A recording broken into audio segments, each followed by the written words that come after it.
Gracias a Dios. Bueno, es otra clase de lindo día, diría algún hermano, ¿no? Podemos decir que es un día feo, sino otra clase. Y le damos gracias a Dios porque nosotros podemos estar aquí adorando en nombre de Jesús. Y también orando por los que están como un lindo grupo de hermanas, no sé si son 10 o 12 mujeres, que están en la provincia de Santiago del Estero, en Tahuada, compartiendo la palabra varios días. Y es una hermosa experiencia. ¿Amén? Y debemos orar por ellos para que, bueno, sabemos que Dios las va a usar y que vengan con gran gozo de aquel lugar. Gracias a Dios por esta noche que tenemos. Bueno, esta semana fue una semana intensa para mí en cuanto a la palabra de Dios. Me ha tocado compartir con los hermanos de Río Tercero, análisis de Romanos, una materia muy linda, llegamos hasta el capítulo 5-6.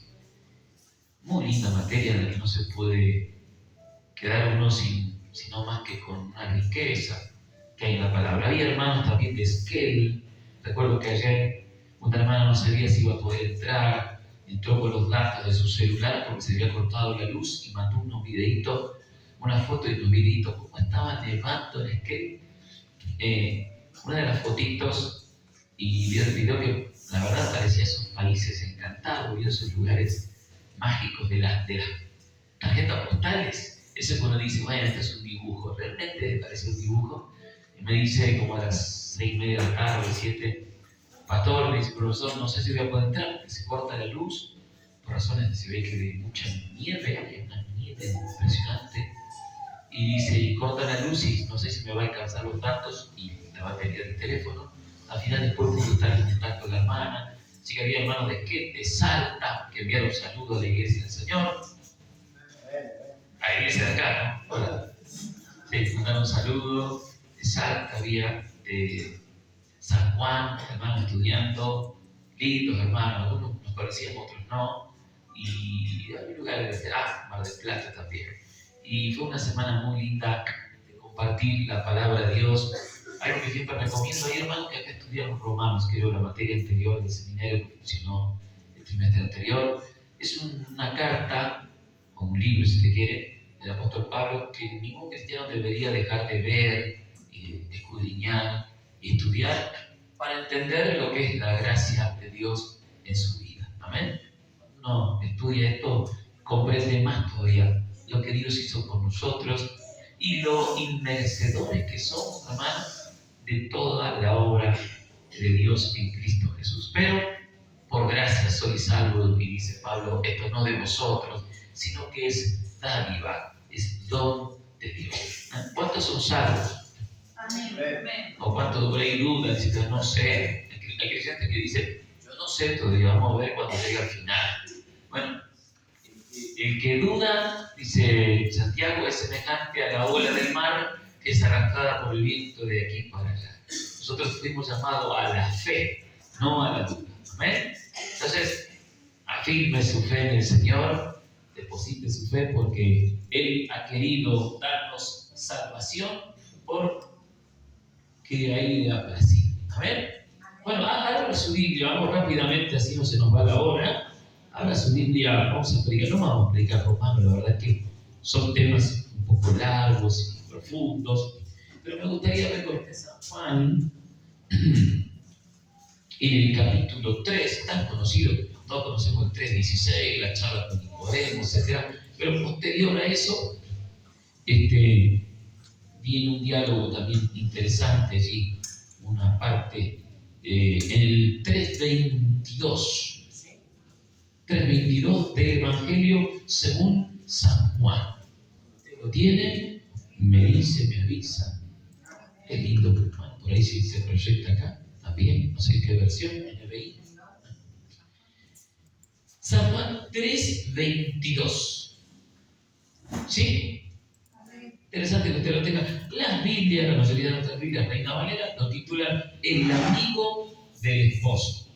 ¿Sí? El amigo del esposo. ¿Lo tienen? Lo leemos, dice así en el nombre de Jesús. Después de esto vino Jesús con sus discípulos a la tierra de Judea y estuvo allí con ellos y bautizaba. Juan bautizaba también en Enón, junto a Salim, porque había allí muchas aguas y venían y eran bautizados, porque Juan no había sido aún encarcelado. Ese periodo de tiempo en que el Señor ya estaba predicando y Juan seguía haciendo el trabajo de bautizar, ¿no? Juan el Bautista, no Juan el autor de Evangelio.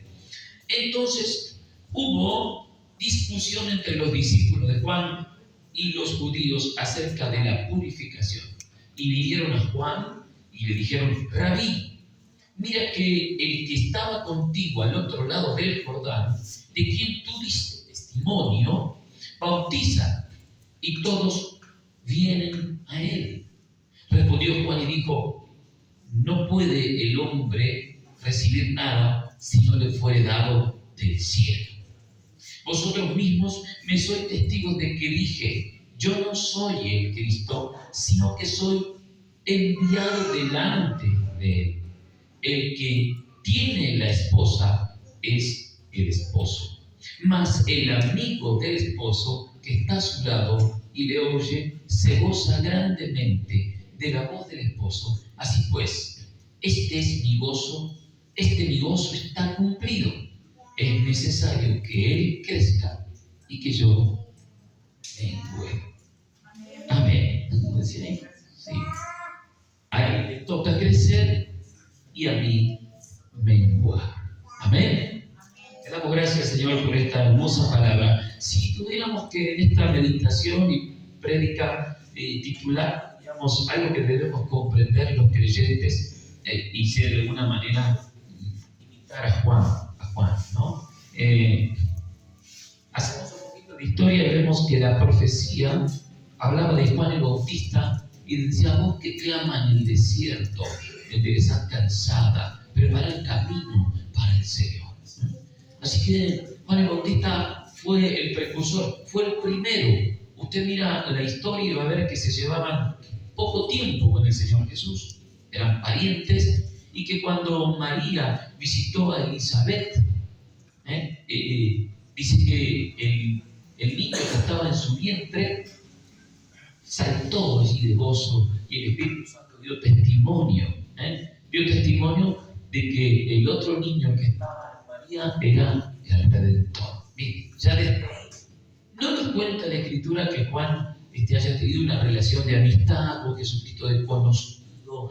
No, parece que de hecho, por algunas circunstancias seguramente referidas al templo, y a que unos vivían en Jerusalén y otros después en Nazaret, quizás no hubo relación de parientes ni visita entre ellos, ni una relación de amigos. No, porque Juan tenía algo que se le había dicho: el día que bautices a alguien y veas que el Espíritu desciende sobre él y se queda permanente, ese es el Cristo.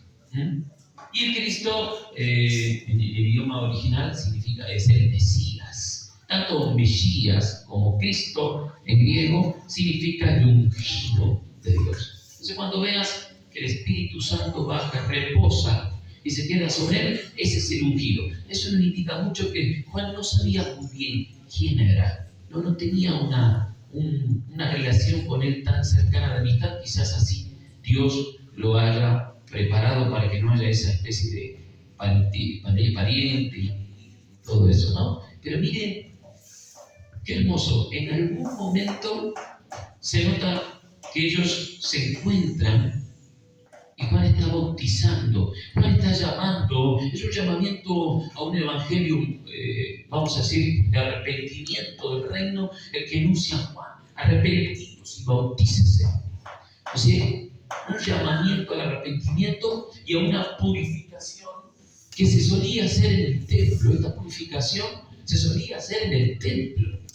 Era un acto del Antiguo Testamento religioso, pero Juan estaba llamando afuera, al desierto. Por eso la profecía decía: voz que clama en el desierto, ¿no? Casi siempre los siervos de Dios que marcaron una etapa bíblica siempre están muy relacionados con el desierto. ¿Me escuchan? ¿Sí? Con el desierto. Vamos a ver a Elías, vamos a ver a Moisés, después de estar en el palacio de Faraón, haberse criado en las letras y la mejor preparación, podríamos decir, en ese momento intelectual.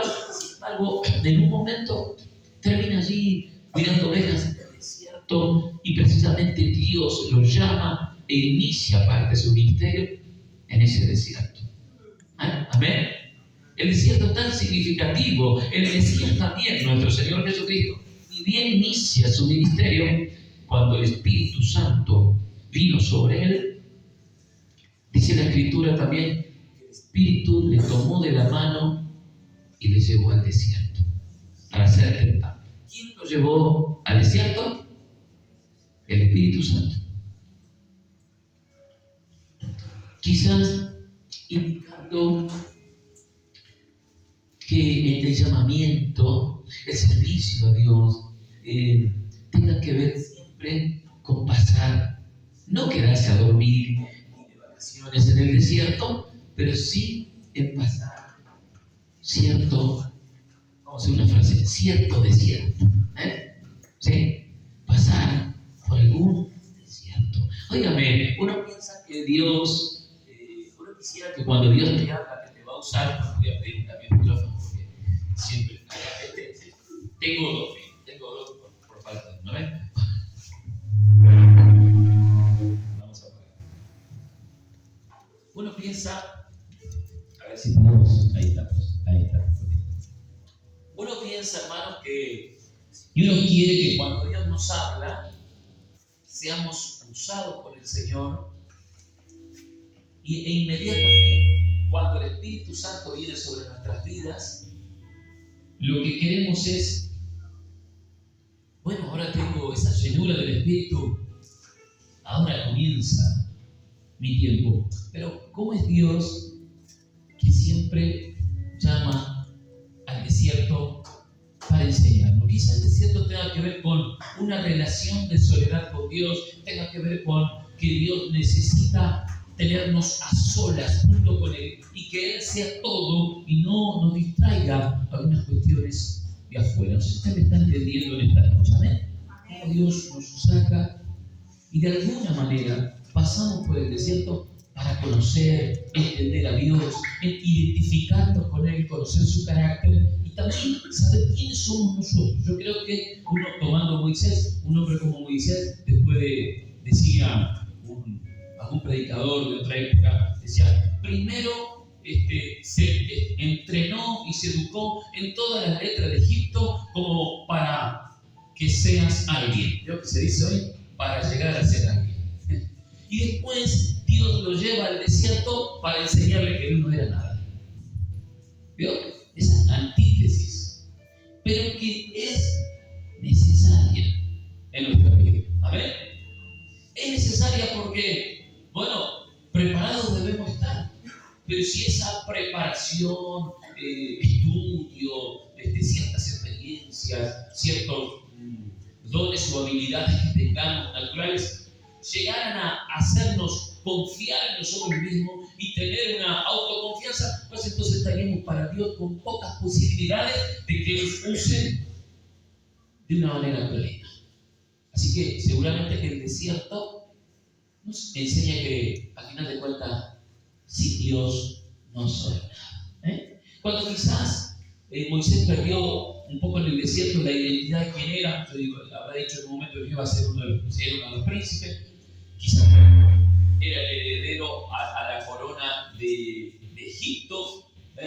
¿Cuántas cosas habrán pasado durante esos 40 años en un trabajo muy mal pago y un trabajo de los más humildes? Uno piensa en el pastor, piensa como un privilegio, pero en realidad el pastor bíblico, el pastor del Antiguo Testamento de ovejas, era un trabajo muy mal pago y de mucho sufrimiento. Era como el trabajo aquí en Argentina de los arrieros. No sé quién ha llegado a conocer que había gente que arreaba vacas kilómetros y kilómetros, 200 kilómetros, y dormía en cualquier lado, y era sufrido ese trabajo. Así que por ahí, ese trabajo sufrido se haya dado cuenta y se haya hecho pensar que parecía que iba a ser un alguien y ahora no soy nada. Pero cuando estuvo listo y aprendió el trabajo, el desierto le enseñó tanto hasta que escuchó la voz de Dios que lo llamaba. El pueblo del Señor, por medio de este hombre, Juan el Bautista, estaba siendo llamado afuera. En vez del lugar donde, entre comillas, el lugar de adoración, el lugar céntrico de adoración que era el templo, no era el templo original de Salomón, ya era el templo que habían construido y llevó más de 64 años la construcción del templo hecho por los romanos. Ese templo que está al muro hoy no es el templo de Salomón, es el templo hecho por los romanos para los judíos. Un templo que llevó hasta los días de Jesucristo. Cuando él nace, todavía se estaban construyendo los patios de afuera. Imagínense el tamaño de edificación. Ese era el lugar, pero sin embargo, oigan, no era el lugar original. No era el Dios el que había elegido Dios por Salomón. Ese estaba más afuera. Había quedado algunas ruinas que hoy se pueden visitar. Pero este templo, sin embargo, Dios llama por medio de este hombre que prepara el camino, enderezar calzada, lo saca afuera. Seguramente esta discusión de purificación es donde se debe purificar en realidad, porque este lo llevaba al Jordán, a meterse y a bautizarlo. Para mí, para usted, es un acto muy cristiano el bautismo y del cristianismo, pero no lo es así. Para un judío y un hebreo, los bautismos eran algo muy común, tenía que ver con lavamientos, tenía que ver con purificaciones físicas inclusive. Y entre esa discusión, Dios estaba llamando con una voz de arrepentimiento a salir al desierto. Y allí andaba Juan. Quizás, digo yo, no se haya conocido con el Señor Jesucristo en una relación más íntima, porque Juan dice que andaba medio como errante. Misterio, ¿no? Casi de Elías. ¿Sabe qué decía la profecía? Decía que venía un hombre con el espíritu de Elías. Es más, de uno pensó que por ahí, o Jesucristo, o Juan el Bautista, eran Elías que volvió a la vida. Pero no decía eso la Escritura. La Escritura decía que venía con el espíritu, era con la fuerza y limpio, con la garra, el desafío que tenía Elías edifica. ¿Se acuerdan del profeta Elías? ¿Cuánto lo recuerdan? El hombre que tenía la llave, Dios le dio para cerrar los cielos por 3 años, que no lloviera, y después Dios le dio que pudiera orar y que venga la lluvia. Tremendo, para desafiar al Baal, a los Baales de ese entonces que eran, se supone, el Dios de la lluvia, ¿no? Un falso Dios que la gente lo invocaba para que se una a Acera, su esposa, a la tierra, y lloviera. Algo así como la Pachamama y no sé qué otro Dios habrá por allá, por el norte, que indique que la lluvia y el otro la tierra. Bueno, ¿sabe qué? Con todo eso, ¿no? Dios llama a este hombre desde el desierto, igual que Elías, a Juan el Bautista, con un mensaje desafiante y de arrepentimiento, porque realmente Juan el Bautista no te regalaba una palabra. Más de uno de nosotros nos gustaría predicar como Juan el Bautista, pero resulta que Jesucristo viene y él dice que es mayor que él, y este viene con un evangelio del reino, pero es el evangelio de la gracia de Dios. Diga conmigo, ¿es el evangelio de qué? A nosotros nos gustaría sacar la espada y denunciarlos así, ¿no? A los gobernantes, como hacían. Pero eso fue para Juan, porque Juan tenía que enderezar calzada, preparar los caminos, y no precisamente preparaba los caminos de los paganos, sino a quién era la exhortación al arrepentimiento, al pueblo depositario de la ley. ¿Sabía usted que Dios va más a reclamar a su pueblo, hablamos de la iglesia ahora, le va a reclamar más a la iglesia por haber sabido lo que tiene que hacer que a los que no conocen? Sí. Usted dice, bueno, pues yo no voy a pasar por juicio final. Es verdad, pero hay un juicio de arreglo de cuentas con la iglesia, porque el juicio de Dios empieza por la casa. No es juicio para mandarlo a atención, no es juicio para mandarlo al lago de fuego. A ese, vamos a llamarlo entre comillas infierno eterno. No es correcto decir infierno, es el lago de fuego. No, es un juicio gubernamental de Dios. Se estaba llamando a enderezar calzada porque era un pueblo que había tenido y tenía la ley, pero realmente no se nota que hubieran tenido la ley de Dios como el estandarte, como en el centro de su corazón. Usted me dice, ¿por qué no, pastor? ¿Sabe por qué? Porque si hubiera sido así, no hubieran los días de Jesucristo, no hubieran estado gobernados bajo el imperio como el imperio romano. No. Que hayan estado gobernados y sojuzgados por un imperio indica desobediencia. Si no, usted puede leer en Deuteronomio 28, 29, 30. ¿Cómo se llama?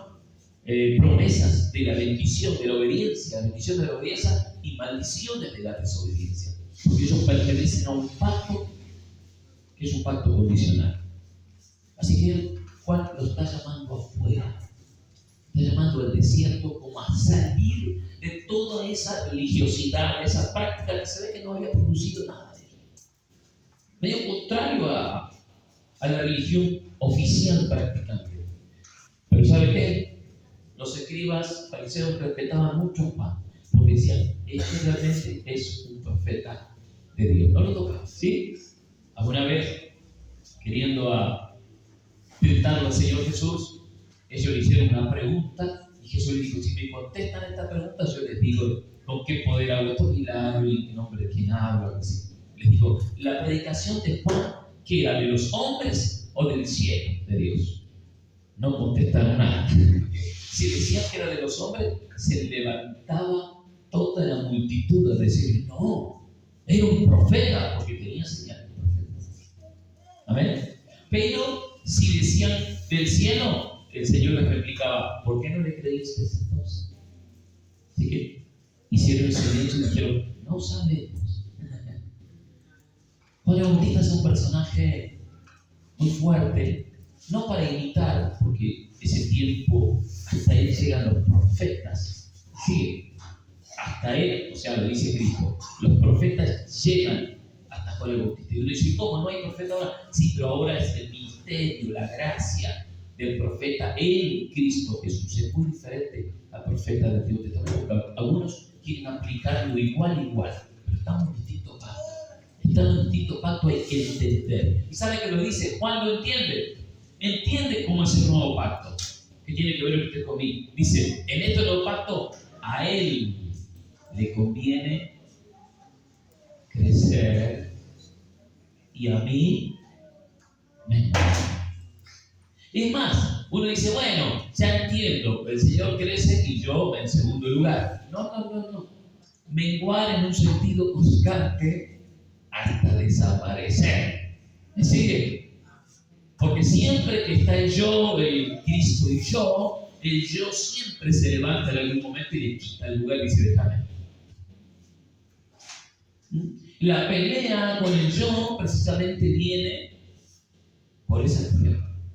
Porque decimos, a él le conviene crecer, a mí menguar, más o menos, o sea, me quedo ahí nomás, Cosa que en cualquier momento, si la rienda va por un lado que no me gusta, tironeo y la pongo yo en los límites. Amados, por eso es que Dios muchas veces permite en nuestra vida, antes de usarnos, ya nos ungió, nos da el Espíritu, un montón de cosas, permite el desierto. Muchas veces por nuestra desobediencia, pero otras veces también aprovecha esa desobediencia nuestra y permite el desierto, porque no puede usar nuestra vida si nosotros no entendemos que Él debe ir en aumento y nosotros debemos en la misma forma ir.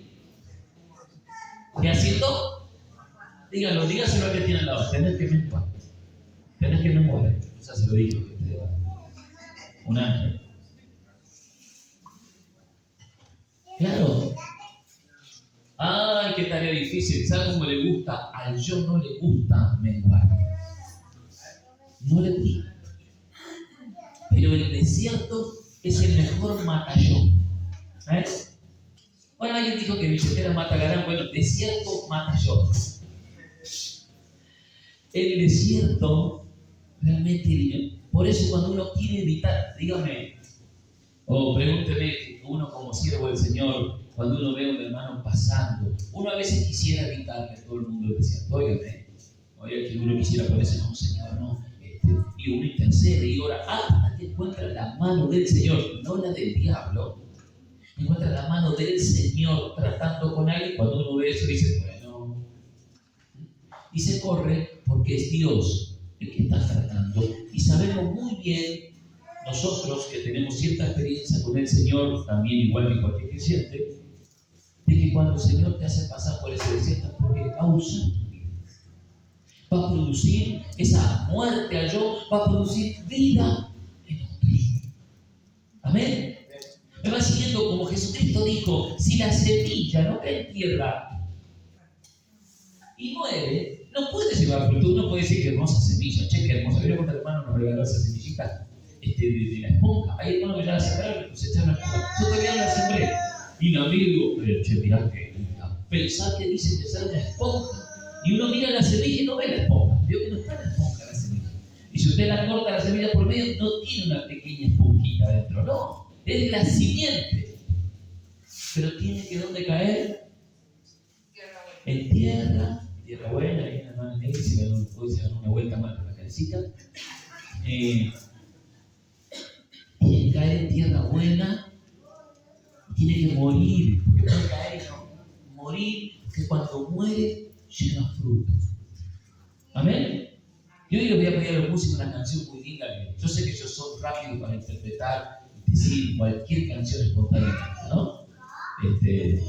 Una que dice, dame tu vida, esa clase de vida que...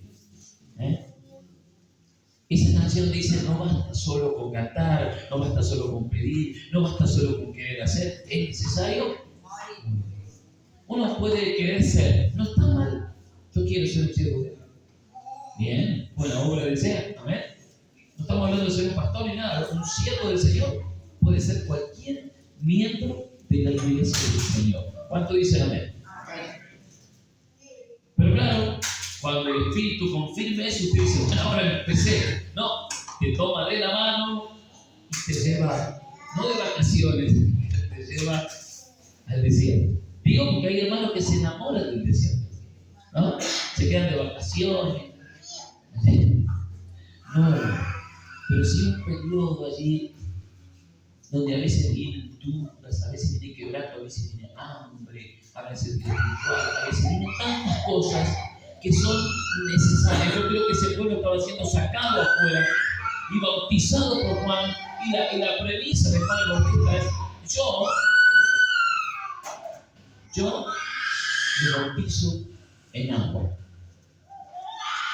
pero viene uno atrás mío, que ese sí, ese bautiza en Espíritu Santo y fuego. Yo sé que los sensacionalistas dicen que hay que separar ahí una coma, Espíritu Santo y fuego es condenación para los que no creen. Me parece que el Señor está hablando de lo mismo, porque el Espíritu Santo, que es fuego, quema las cosas feas y desagradables que no corresponden para Dios, las quema, o sea, purifica por el fuego para que comience algo nuevo.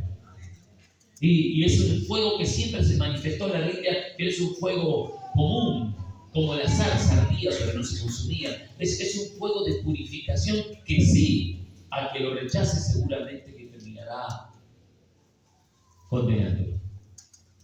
Pero para nosotros es ese fuego. Así que Juan bautizaba en agua para el arrepentimiento como una señal de que nos identificamos con esta purificación y nos quedamos esperando que venga lo mejor, el Espíritu Santo. ¿Amén? ¿Y quién podía dar sobre el Espíritu Santo? El que iba a dar evidencia de ser lleno, pleno del Espíritu Santo. Y ese fue el Señor Jesucristo.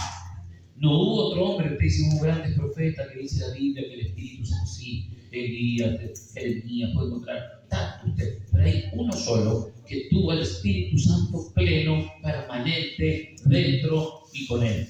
Y ese fue Jesús, nuestro Señor. Gloria a Dios. Él sí, y Él puede repartirlo, Él puede suministrarlo, Él puede darlo a ese Espíritu Santo. De hecho, le dio autoridad a los discípulos temporalmente soplando espíritu, y dice que le dio autoridad para ir a hacer echar fuera demonios, hacer varias cosas. Les gustó a todos los muchachos esa autoridad espiritual. Dijeron: Señor, allá en aquella aldea no recibieron tu mensaje, ¿por qué no pedimos que baje fuego del cielo y los consuma?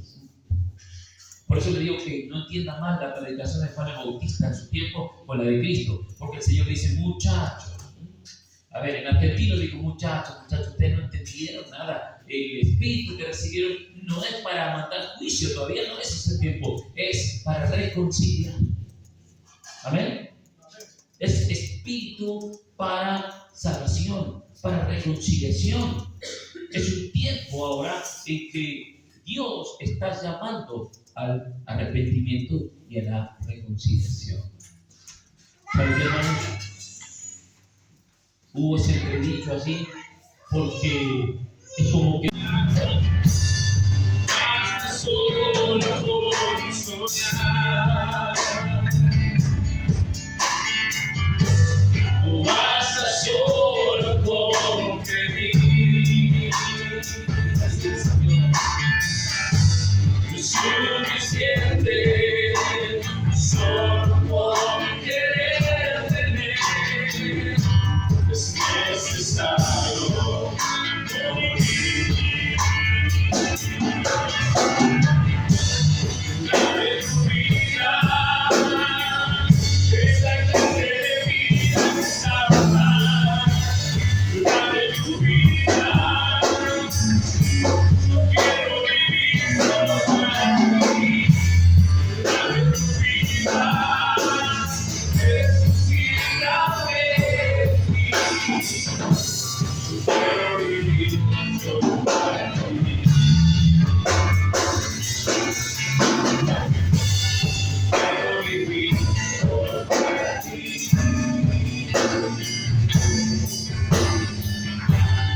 Quiero vivir solo para ti. Quiero vivir solo para ti. Dios esta noche, quiero vivir solo para ti. Quiero vivir solo para ti. Ahí con tus ojos cerrados, con tu mano levantada. Aleluya.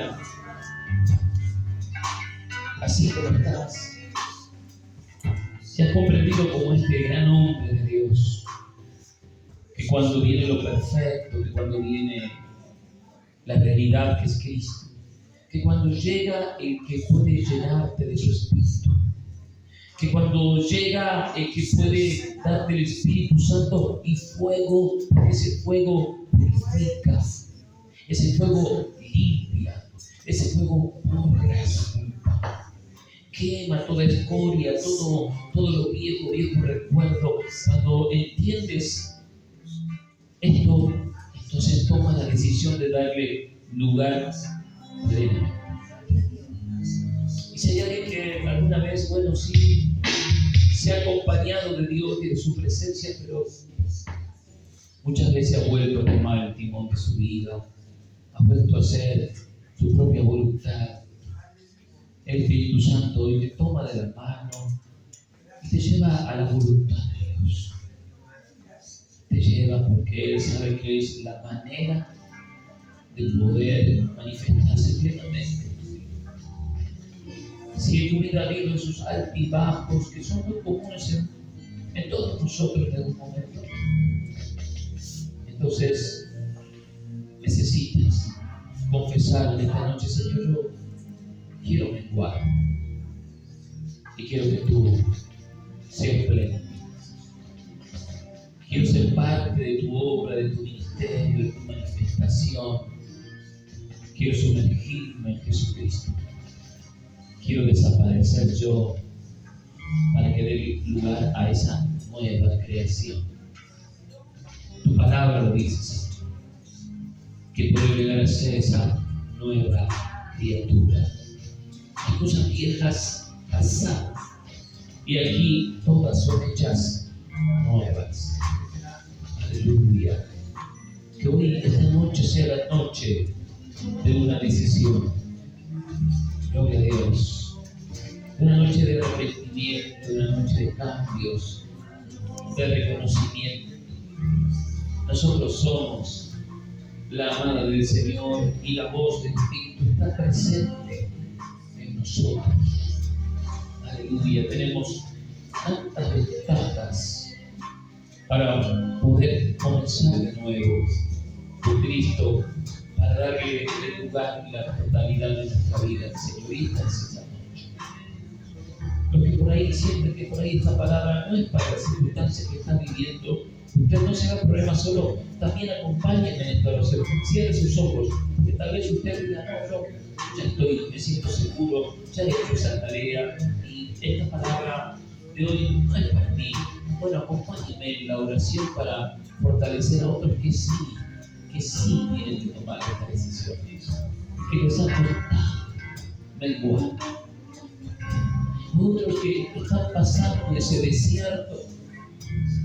Y claro que lo ve el enemigo ahí diciendo tantas cosas, pero quiere decirte que el Espíritu Santo es el que te llevó hasta ahí, te está acompañando, te tiene de la mano y no te va a soltar, y espera que declares palabras de fe en medio de esa circunstancia, e inmediatamente te saca de ese lugar para empezar un tiempo distinto. Aleluya. Gloria a Dios, adoramos este coro. Necesitamos este tiempo, no es temprano. 2 minutos más, ya estamos cerrando esta reunión. Permitamos al Espíritu Santo que Él obre, que Él se manifieste, porque libertad ya Él tiene. Dejemos que Él se manifieste en medio nuestro. Adoremos, aleluya. Una noche en que cadenas se rompen, de Cristo, hay poder en el nombre de Cristo, hay poder en el nombre de Cristo, para cadenas romper, cadenas romper, cadenas romper, para cadenas romper. Cadenas romper, cadenas romper, cadenas romper, cadenas romper. Se levanta un ejército, se levanta un ejército. Se levanta un ejército, cadenas romper, cadenas romper, cadenas romper,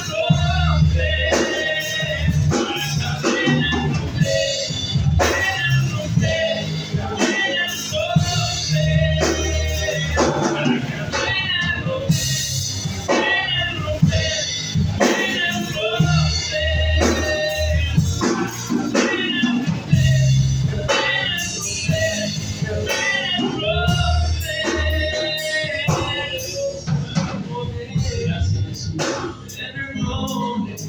Si alguien más quiere pasar este minuto, vamos a dar público y todo el pueblo de Israel. Diciendo que me acompañen, hermano Waldo, hermano Castaquita,